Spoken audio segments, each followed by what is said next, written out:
안녕하십니까. 호크로 투자하는 쇼킹 부동산입니다. 오늘 주제는 은행이 투자자를 배신했다입니다. 영상 시작 전에 구독과 알람 설정으로 당신의 인생을 바꾸시기 바랍니다. 자, 요즘 많이 보이는 기사가 있습니다. 영끌 직자인 1억 2천만원 신용대출 연장하려다 날벼라, 이런 기사였죠. 기사 내용 좀 자세히 살펴보겠습니다. 지난해 아파트를 구입할 때 1억 2천만원 신용대출을 받은 직자인이 만기 연장할 때 은행 측에 3천만원 상환 요구를 받았대요. 어쩔 수 없이 제2금융권에서 연 10% 금리로 상환을 할 수 있었다, 이렇게 이야기를 합니다. 자, 이런 기사들이 심상치 않게 보이고 있어요. 연봉을 초과해서 받은 신용대출 차주가 만기가 다가와요. 그 만기 때 은행에서 야, 이거 연장하려면 네가 일부 상환을 해야 연장해 줄 수 있다, 이렇게 요구를 했던 거죠. 그런데 엄청난 신용대출을 받은 차주가 추가로 대출을 어디서 받겠습니까? 제2금융권에서 손을 빌릴 수밖에 없다는 부분이죠. 앞으로 이런 사례가 굉장히 많이 늘어날 수 있음을 저희가 오늘 쉽게 정리해 드리고요. 이게 어떤 영향을 줄 것인지도 같이 말씀을 드리겠습니다. 굉장히 큰 이슈예요. 자, 아파트 시장에 가장 크게 영향을 주는 대출은 세 가지 종류로 나눠집니다. 첫 번째는 주택담보대출, 두 번째는 전세자금대출, 요즘 많이 이슈가 되고 있죠. 마지막에 신용대출입니다. 자, 이 신용대출은요, 좀 요솔램프 같은 역할을 하게 돼요. 특히 부동산 시장, 고가 부동산을 취득하는 사람들한테 요솔램프 같은 역할을 하더라. 왜 그런지 살펴보겠습니다. 자, 주택담보대출이나 전세자금대출에는 규제가 적용돼요. 자, 이 주택담보대출 LTV 규제가 먼저 적용이 되죠. 투기과열지구는 시세의 40%, 그리고 조정대상 지역은 50%까지만 가능합니다. 9억 초과 주택은 한도가 그 절반 수준 가까이 떨어져요. 투기과열지구는 9억 초과분에 대해서 20%, 조정대상 지역은 30%까지 줄어들게 됩니다. 또한 9억 초과 분양주택의 중도금 대출이 안 되고요. 작년 6.17 부동산 대책에서는 전입 의무까지 부여되면서 이 주택담보대출을 포함한 투자자는 사실상 없어지게 됐습니다. 자, 그런데 전세자금 대출도 규제가 적용될까요? 꽤 적용 많이 됩니다. 어떤 내용이냐?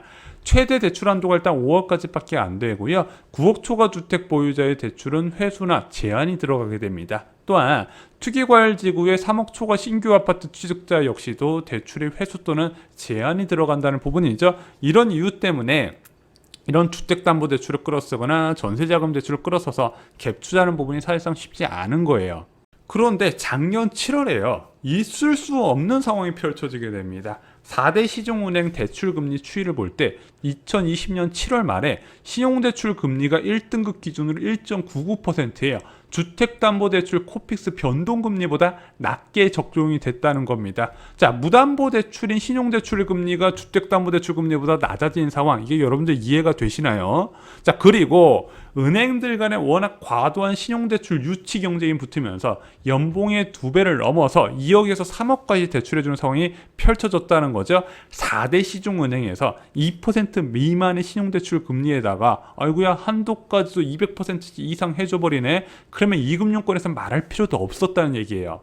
그런데 이렇게 신용대출을 많이 해줘버리잖아요. 아까 말씀드렸던 주택담보대출이나 전세자금대출의 규제를 무력화시킬 수가 있다는 거죠. 먼저 LTV 규제가 적용됐던 주택담보대출은요, 신용대출을 끌어쓰면서 이 한도를 늘릴 수 있는 효과를 마련하더라. 한마디로 실수요자들이 고가주택 접근에 좀 더 용이하게 되었다는 겁니다. 자, 전세자금대출은 어떤 영향이 있을까요?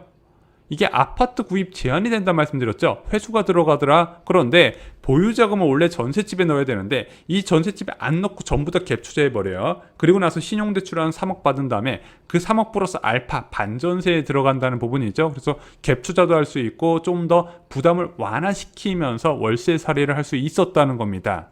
그런데 가장 심각했던 문제는요, 바로 소득이 높은 맞벌이 부부의 경우 신용대출로 3억에서 5억까지 확보를 했다는 겁니다. 예를 들어 현금으로 4억이 있었어요. 그런데 신용대출을 활용해서 최대 9억까지 실탄을 확보할 수 있었다는 겁니다. 자, 현금 4억에다가 신용대출 5억까지 받았다 칠게요. 그러면은 전세보증금 10억 포함해서 시가 20억짜리 아파트까지 투자가 가능했다는 겁니다. 근데 이게 실제적으로 대기업 중심으로 유행처럼 번져나갔어요. 여러분들이 알만한 대기업에 다니는 맞벌이 부부들이 이런 방식으로 갭투를 다 하면서 지금 다 월세살이를 하고 있다는 거죠. 그래서 이런 통계가 나온 겁니다. 30대 이하 서울 아파트 매입 비중 보면 무려 42%까지 치솟게 된다는 거예요. 유주택자 진입이 차단된 서울 아파트 시장이에요. 30대가 주도적으로 투자를 진행했다는 겁니다. 자, 그런데 이게 규제에 미비점이 있었어요. 이건 분명히 갭 투자, 굉장히 고위험 투자를 함에도 불구하고 규제가 미비했다는 거예요. 왜? 정부 입장에서 볼 때는 이 사람은 갭 투자를 했지만은 1주택자라 해서 보호의 대상으로 판단했다는 거죠. 그래서 정부가 전 국토부나 여당에서 부동산 규제는 잘 만들어요. 잘 만드는데 자꾸 이런 빈틈을 만든다는 거죠. 그 빈틈으로 투자 유입이 계속 진행됐다는 거. 그래서 작년에 710 부동산 대책에서 종합부동산세나 양도세 중과 부분에 이런 식으로 비거주 1주택자에 대한 규제를 강화하자는 논의가 있었는데 최종적으로 710 부동산 대책에서 빠졌어요. 그 빠진 규제 때문에 이런 빈틈으로 투자 수요가 계속 유입이 되면서 초고가 아파트의 거래가 계속 유입이 돼요. 거래가 계속 신고가 행진을 하다 보니까 맨 윗단에서 가격이 올라가고 그 아랫단의 가격까지 같이 끌어올린다는 부분이죠. 그래서 부동산 가격이 떨어지려면요, 강남 서초 지역 아파트 가격도 떨어져야 되는데 누가 사나 봤더니 이런 식으로 30대들이 갭 투자로 자신의 보유 자금의 2배, 3배 고가 아파트를 갭 투자하네. 그러다 보니까 계속 신고가 행진이 이래서 생기는 겁니다. 그런데 신용대출은 다른 대출과 좀 다른 점이 있어요. 먼저 주택담보대출은 만기가 20년에서 30년입니다. 뭐 주택담보대출 받은 사람 70% 이상이 변동금리 적용을 해서 금리가 올라가게 되면 부담은 있겠지만 당장 상환 압박까지 이어지는 건 아니거든요.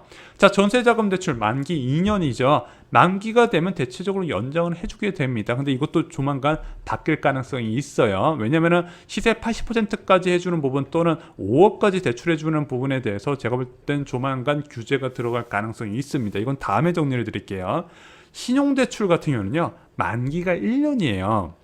그런데 이 만기가 1년마다 다가올 때 은행에서 일부 상환을 요구할 수가 있는 겁니다. 이게 문제가 전혀 안 돼요. 왜냐면은 만기가 지난 대출의 연장은 은행의 재량이거든요. 자기들이 요구하는 방향으로 차주가 끌려갈 수밖에 없다는 겁니다. 그래서 아래와 같이 과도한 대출을 끌어선 투자자들이 타격을 받는 거죠. 아까 20억짜리 아파트 산 사람들 있잖아요. 신용대출 5억 끌었었어요. 대출해줄 때는 잘해줬고 금리도 굉장히 낮았습니다. 자, 그런데 만기가 다가오네. 그런데 부부 각각 소득의 2배 한도로 대출을 받으면 앞으로 1억에서 2억까지 상환해야 될 가능성이 크다는 겁니다. 그래서 이 경우에는 문제가 심각하게 발생을 하게 되는 거예요.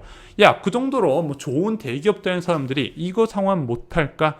이 사람들의 자금 여유가 그렇게 많지 않다는 거예요. 왜? 이렇게 갭 투자하는 경우에는 대부분 월세로 생활하는 경우가 많거든요. 그럼 월세 비용 나가죠? 이 신용대출 이자금액 껑충 뛰어 올라갔잖아요. 왜냐? 지금 금리가 빠르게 올라가면서 신용대출이 가장 먼저 올라갔다는 부분입니다. 그러면서 이자 부담에다가 월세 부담까지 있는데 상환 압박까지 들어가게 되면 이게 전혀 다른 이야기가 된다는 거죠.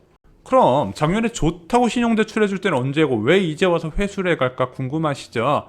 지금 금융 환경이 지금이랑 정 180도 바뀐 상황이 돼버렸습니다. 작년 7월 같은 경우는요, 금융위원장이 거의 방치하다시피 했어요. 근데 지금 신임 금융위원장은 안 그렇죠. 야, 정부에서 가계대출 증가세 목표를 정해놨는데 니들이 가볍게 무시하네? 그러다 보니까 농협에서 자체적으로 대출을 중단한 상황이 펼쳐지게 된 겁니다. 자, 그런데 대출을 중단하면은 금융위원회에서 좋게 볼까요? 또 그렇지도 않아요. 왜? 자기들이 욕먹거든. 자, 그래서 공승범 금융위원장이 실수요자 피해 없게 규제를 한다고 이야기를 했습니다. 그럼 실수요자가 피해가 없으려면 필수 대출이라고 할 수 있는 중도금 대출이나 전세자금 대출, 주택담보대출은 어느 정도 해줘야 되거든요. 그럼 이 자금을 확보하기 위해서는 고액의 신용대출을 회수해서 대출해 줄 수밖에 없는 환경이라는 거죠. 자, 그러다 보니까 다른 금융기관도 눈치를 보기 시작한 겁니다. 왜냐하면 다른 은행들도 여유가 없는 게 내년부터 신예대율 규제가 적용되거든요. 한마디로 보유한 예금만큼만 대출해주라 이건데 지금 국민은행을 비롯한 몇몇 은행들이 그 예대율 규제의 턱 밑까지 차올랐어요. 국민은행은 거의 98%까지 이야기가 나오고 있잖아요. 자, 그러다 보니까 대출을 더 해줄 수 없는 환경이에요. 그럼에도 불구하고 금융당국이 필수 대출을 해주라고 하니까 신용대출을 회수해야겠다. 작년에 너무 많이 해줬지. 솔직히 이게 위험하거든요. 그래서 본격적인 회수 움직임이 전 금융권으로 확산될 가능성이 큰 겁니다. 그런데 이 과정에서 진짜 위험한 차주가 따로 있다는 거예요. 자, 30대 이하 서울 아파트 매입 비중 올해 1월부터 7월까지 42%까지 올라갔잖아요. 올해 갭 투자로 고가 주택을 산 경우가 정말로 앞으로 문제가 될 겁니다. 여러분들이 아시다시피 2023년부터 서울은 과공급 상황에 들어가게 됩니다. 자, 그런데 신용대출은 계속해서 회수가 들어가고 있는데 전세보증금까지 만약에 하락한다고 생각해 보세요. 굉장히 위험한 상황이 펼쳐지겠죠. 아무리 이거는 뭐 삼성전자 맞벌이라도 이건 못 버티는 상황인 거예요. 그래서 역전세난이 무서운 겁니다. 자, 전세보증금 한 2억 떨어졌어요. 신용대출 회수 2억 갚아달라고 합니다. 4억을 어디서 끌어 쓰겠습니까? 이미 신용대출이 있는데, 그래서 어쩔 수 없이 던질 수밖에 없는 거예요. 그래서 부동산 시장은요, 언제 급락하냐? 급매물이 많고요. 급매물 간의 경쟁을 통해서 초급매가 나올 때 시세가 팍팍 떨어지는 거예요. 그래서 저희가 2023년에 위험하다 말씀드렸는데, 올해 상반기에 주택을 매수한 사람들, 그리고 올해 하반기에 주택을 매수한 사람이 가장 크게 피해볼 가능성이 크다는 거예요. 다음 영상에서 현재 부동산 시장이 얼마나 큰 위험에 노출됐는지 정리를 드려보겠습니다. 굉장히 심각해요. 물론 당장 폭락한다는 얘기는 아니지만 중장기적으로 굉장히 큰 리스크에 있다는 거 다음 장에서 쉽게 정리를 드리겠습니다. 자, 그리고 수도권 지역에 여러분들이 아시다시피 엄청난 물량의 공급이 진행이 됩니다. 자, 그런데 이 64만 원 넘는 공공택지에서 공급 무조건 다 좋지는 않을 거라는 거죠. 쇼킹 부동산 원 아파트 교과서에서 최고의 기회를 잡으시기 바랍니다. 이제는 분양받는 위치에 따라서 옥석이 크게 갈릴 거라는 거죠. 그 옥석을 가리기 위해서는 내가 지금부터 적극적으로 움직여야 된다는 거 잊지 마시기 바랍니다. 이상으로 영상 마치겠습니다. 좋아요, 구독, 공유 꼭 부탁드립니다. 감사합니다.